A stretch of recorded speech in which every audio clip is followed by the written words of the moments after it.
Thank you. My first question to you, and rather I want to know your views. For the first time, it's not very often that we see someone taking up a conference or someone organizing a conference on specialty chemicals. PhillipCapital has taken this initiative for the third consecutive year now. What are your views in the same? I would say it's a really good conference, because normally whenever there is such kind of investor conference, there are a lot of industry, not only chemical industry but other industries as well. Right. But PhillipCapital has come up with this idea of specialty chemical industries conference, where investors who are really interested in investing in chemical industry, they are coming and they are having good amount of knowledge, and they ask very detailed question what is going on in the industry, and they want to understand about each company, how the situation in China, how are the situation in India.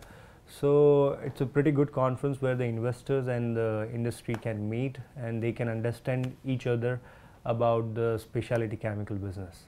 Fair enough. Rightly so, the panelist was very experienced, probably at the top of the hierarchy of the specialty chemicals in India especially. That's correct. We were looking at the scope for investors. The topic for the discussion, as you're aware of, was the decade coming up, the 10 years coming now. Yeah. For investors, if we had one message, you know, we were talking about how Mr. Suyog said that R&D takes a certain amount of time before showing you results, before showing you returns.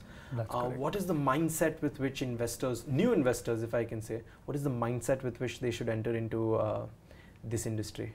So typically in chemical industry, as you know already, that it takes time to develop the product. R&D has got its own time. Once the product is developed, it has to be commercialized. And normally these are the product where the quality makes a lot of difference. So the approval period is quite long, and certain products are also regulated products where the regulation and the approval takes time. So typically for investor, if they are investing, so they should be investing for a typically 4 to 5 years time, right, to get the proper amount of return. So that's a typical time period. So within a couple of years, they shouldn't have a panic attack. Yeah, they should not have. They should come in with the mindset of 4 to 5 years. That's correct. Fair enough. Yeah. And my last question would be, the two of the bigger players in this global stage right now are India and China.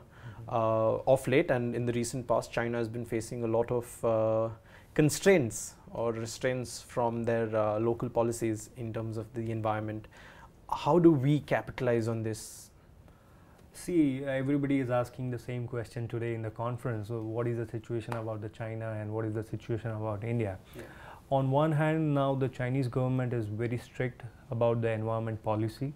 They are not giving new permissions for the manufacturing of new products. They want to reduce the number of companies, and they want only the companies who are running the plant with the proper facilities.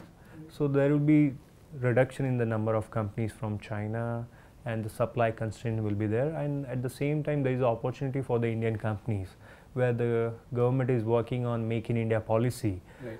And if somebody grabs this opportunity, then it's the right time that India is going to lead and China is facing the problem. So that's a good sign for India. It's a good sign for India as well as the investors seeking to make a long-term investment. Yes. All right. Thank you so much for joining us. It was a pleasure. Thank you. Thank you.